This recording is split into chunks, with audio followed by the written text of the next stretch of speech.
Karena Bapak nanti gebrak-gebrak meja tapi actionnya nggak ada, ya kan? Mau berantas korupsi, ngurusin koruptor gitu. Ya bayangin kemarin itu ada Burhanuddin Abdullah menerima bintang Adi Prana.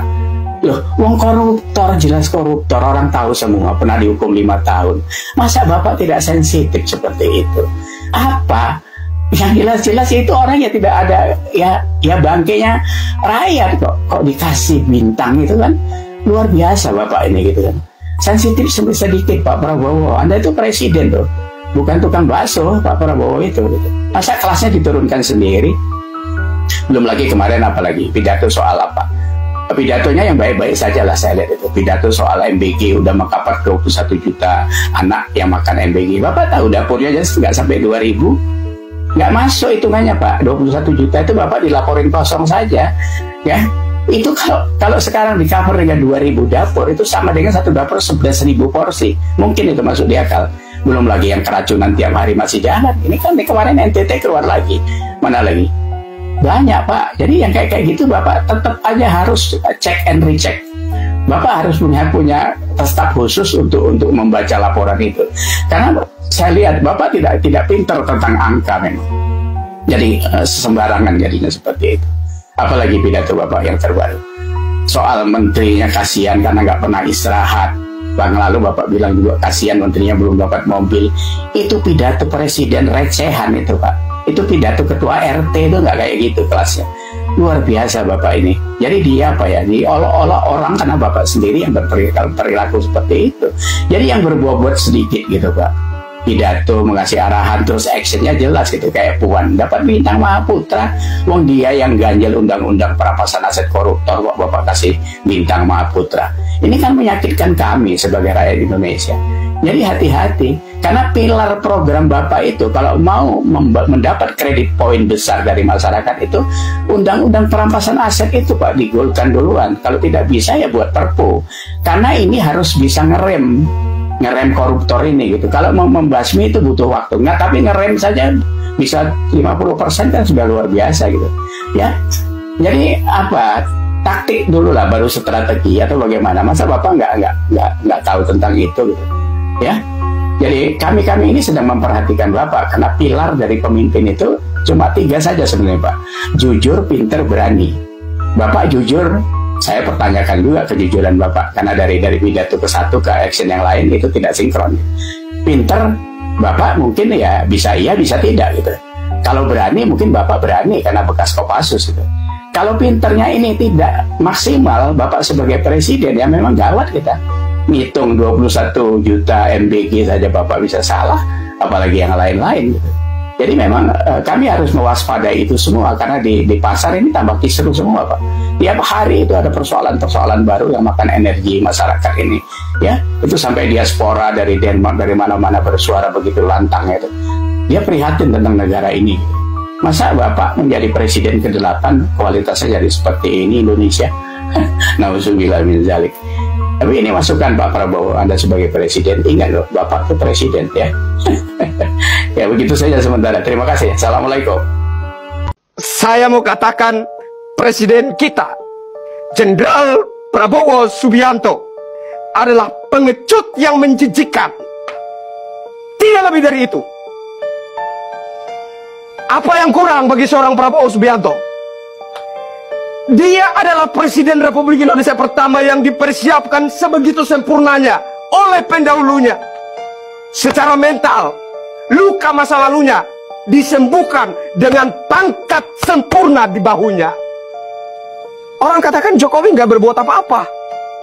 Contohnya, pertumbuhan ekonomi di era Bapak Jokowi selalu berkisar 5% ke bawah. Saya katakan syukur alhamdulillah Astungkare.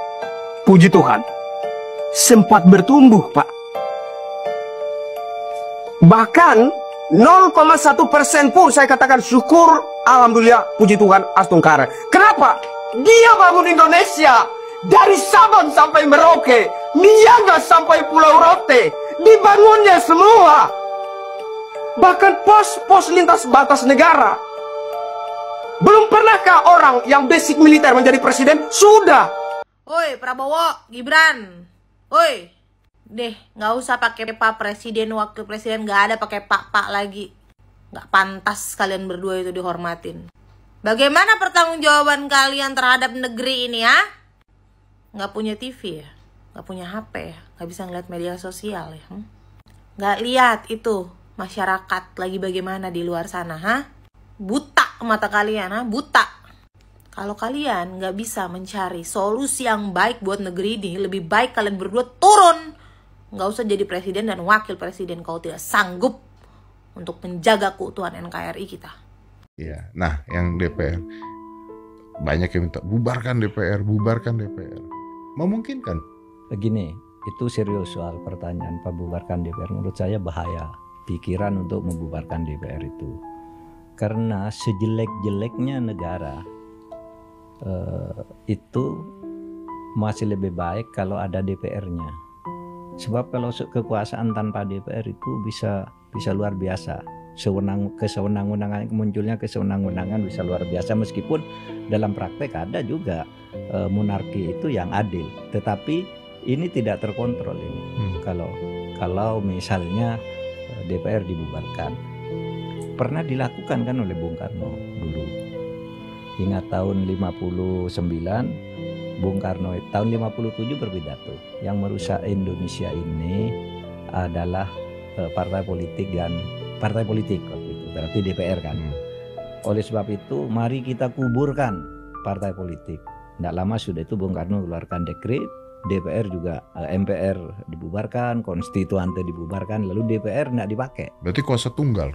Lah iya, itu kan orang pada waktu itu seneng semula. Kenapa? Wah, bagus nih Bung Karno menyelesaikan pertikaian. Semula bagus, disambut gitu. Tapi lama-lama karena DPR-nya ndak ada, Bung Karno semakin lama semakin jauh bertindak sendiri, sewenang-wenang. Undang-undang ndak pernah dibuat lagi, yang dibuat Penpres waktu itu, penetapan presiden itu undang-undang, tapi tidak dibuat bersama presiden, dibuat sendiri oleh Bung Karno. Maka namanya Penpres. Yang itu diberlakukan sebagai undang, bisa menghukum orang, bisa nangkap orang, bisa membubarkan pengadilan dan sebagainya. Jadi maksudnya nggak ada kontrol sistem ya Pak? Nggak ada kontrol sistem. Oleh sebab itu sejelek apapun DPR dan parpol sekarang itu jangan berpikir untuk dibubarkan. Situasinya akan lebih buruk lagi. Kekuasaan itu diberikan tanpa ada DPR. Yo guys, balik lagi bersama saya tentunya Oki Kevin. Nah, ini masuk lagi ke segmennya tentang ini ya. Makhluk ini datang kepada Hatkumai, ternyata ini semua gue kepo. Nah, seperti apa? Katanya sih ini ramalan tentang akan terjadinya demo, dan ini terbukti ya. Nah, ini sepertinya video ini sudah lama dan ini benar terbukti guys. Nah, ini seperti apa ya? Kita lihat beritanya, dan kita ada beberapa komentar tentunya terkait info yang baru ya, terkait demo ini guys. Kita lihat bareng-bareng. Tapi kenceng kelihatan lo yang ini. Kenceng, rame nanti. Merinding. Ini menyangkut paut pemerintahan. Dunia politik di depan gue itu nggak tahu siapa sosok ini, bahkan gue sering ngomong, lo siapa? Lo malaikat, kayaknya nggak mungkin malaikat jelek kayak lo gitu. Songong banget orang. Sumpah terus. Oh, hitam besar gitu bang. Iya. Karena gini bang. Manusia karena, tapi kan? Enggak, makhluk bukan ya? manusia. Ya semoga tidak kejadiannya. Terus kalau misalnya di pemerintahan main, ada pelihatan situ nggak? Kalau gue sih sangat meyakini dan sangat percaya, karena gue melihat dari sisi penglihatan atau penerangan gue sendiri bahwa Indonesia kedepannya akan jauh lebih baik. Jauh lebih baik. Jauh lebih baik. Kalau misalkan masyarakat berharap langsung cepat, nggak bisa. Karena segala sesuatu kan butuh proses. Perlahan-lahan. Dan gue yakin para pemimpin kita di sana, Pak Presiden beserta jajarannya di Kabinet Merah Putih dan kepala-kepala daerah dan lainnya, oke lah ada oknum di luar sana. Ada oknum-oknum pejabat selalu yang ada lah, selalu ada. Tapi gue yakin kepemimpinan dari Bapak Prabowo ini mencoba satu persatu pelan-pelan untuk membereskan yang belum beres, untuk menuntaskan sesuatu yang salah, dan untuk membenarkan sesuatu yang harus dibenarkan ke depannya. Jadi pelan-pelan. Perbaiki. Iya. Tuh guys, kalian percaya kah? Nah, ini ada lagi guys. Apa nggak malu dibayar dengan pakai keringat rakyat, makan di depan rakyat yang demo sambil ngetawain. Wah, ini parah banget sih. Provokasi yang dilakukan saat demo di kandang mereka. Waduh, ini siapa nih? 2 orang, 3 orang ya. Parah sini guys ya. Tuh lihat tuh guys. Ini bener gak nih? Ini aku nggak tahu ya. Ini aku lah dari Edi Hidayat 88 nih TikToknya. Waduh, di saat orang lagi ini lihat mereka asik banget makannya guys. Kayak nantangin gitu lah, gimana rakyat nggak kesel gitu guys. Aku juga ngeliatnya ini videonya kesel guys. Mungkin kalian juga kesel nonton ini nih. Kita nggak tahu nih bener nggak ini. Waduh, bahasanya guys keluar semua. Waduh, malah dipoto lagi tadi ya. Pejabat di Indonesia itu setengah napak tanah. Ya gimana enggak? Lihat aja perbandingan antara gaji DPR di Indonesia dan negara lain. 27 kali lebih besar dari pendapatan minimum rata-rata rakyatnya. Sementara di negara-negara maju itu cuma di kisaran 2-3 kali lipat. Bahkan dibanding negara tetangga kita itu tetap paling tinggi. Artinya apa? Misal terjadi inflasi atau harga-harga kebutuhan pokok naik, anggota parlemen di negara lain itu bakal ikut ngerasain barang rakyatnya. Soalnya mereka tuh setara. Kalau di Indo mau harga bensin naik, harga beras naik, mereka tuh nggak bakal ngerasain apa-apa. Betulnya apa? Tunjangan berasnya aja 12 juta per bulan. Beli beras ton aja bisa itu. Makanya gue nggak kaget kalau sampai ada pejabat yang ngomong kayak gini. Sekarang ini baru naik saja sedikit, ribut. Jepang sudah 100.000 per kilo. Ya jangan dibandingin. Tunjangan berasnya DPR tuh sebulan seton bos. Sementara rakyat lu banyak yang mati kelaparan. Yaudahlah, intinya gue cuma mau bilang, kalau pendapatan wakil rakyat kita tuh terlalu tinggi, gimana yang di atas ini mau mewakili yang di bawah? Karena mereka tuh sudah nggak setara. Nafa Urbah jadi bulan-bulanan netizen gara-gara bela gaji DPR. Kini minta maaf. Ia menerima hujatan netizen setelah membela sesama anggota DPR soal tunjangan rumah dinas yang sebesar 50 juta rupiah. Dan pada akhirnya buka suara dan meminta maaf, sambil menegaskan tetap berkomitmen mengabdi untuk rakyat di dapilnya. Nafa Urbah juga bilang kritik dan masukan publik akan jadi pengingat agar ia bekerja lebih sungguh-sungguh dan menjadi amanah. Waduh, ini Prabowo, waduh bahasanya. Waduh. Ini buat lu, buat yang bilang Pak Anies cari muka, cari tahu dulu ya. Sebelum beliau emang sering datang ke rumah duka, dari orang yang terkenal sampai orang yang nggak terkenal gitu ya. Itu tandanya beliau memiliki rasa kemanusiaan yang tinggi. Kalau dibanding sama Prabowo, jauh dia aja tutup mata, tutup telinga. Iyain aja deh, ini balasannya dari sopir bis.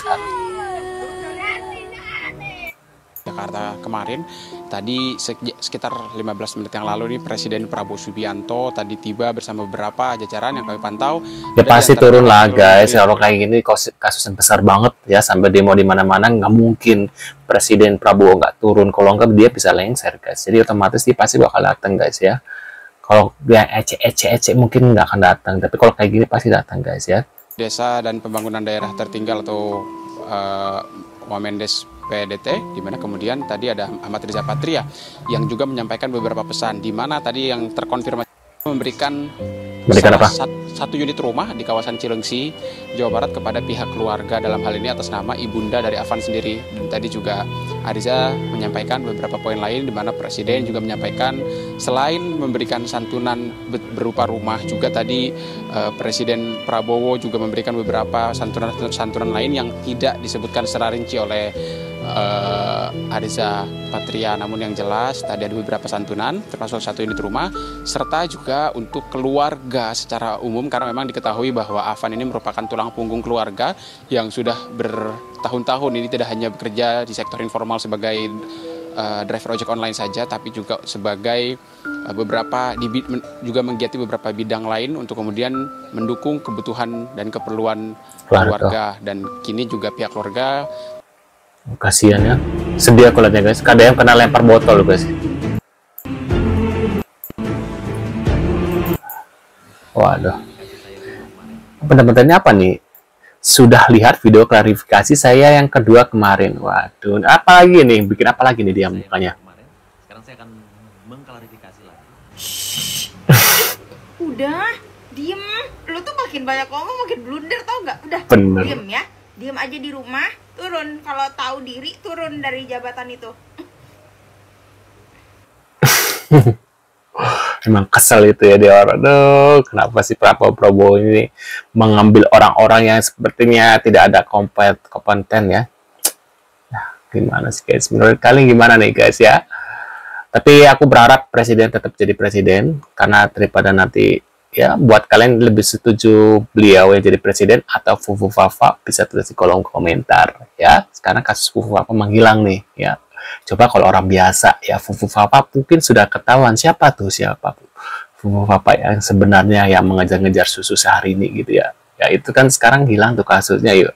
Karena tahu ya di balik itu siapa sih Fufu Fafa ya. Coba kalau orang biasa seperti kita mungkin sudah ketangkap guys, karena orangnya ya di sebelahnya presiden ya gimana guys, sekarang ditutup ya gitu. Nah, menurut pendapat kalian gimana nih terkait info-info berikutnya ini? Bisa tulis di kolom komentar. Terima kasih sudah ada dan kita akan bertemu lagi di video selanjutnya. Saya selalu buat kalian. See you guys.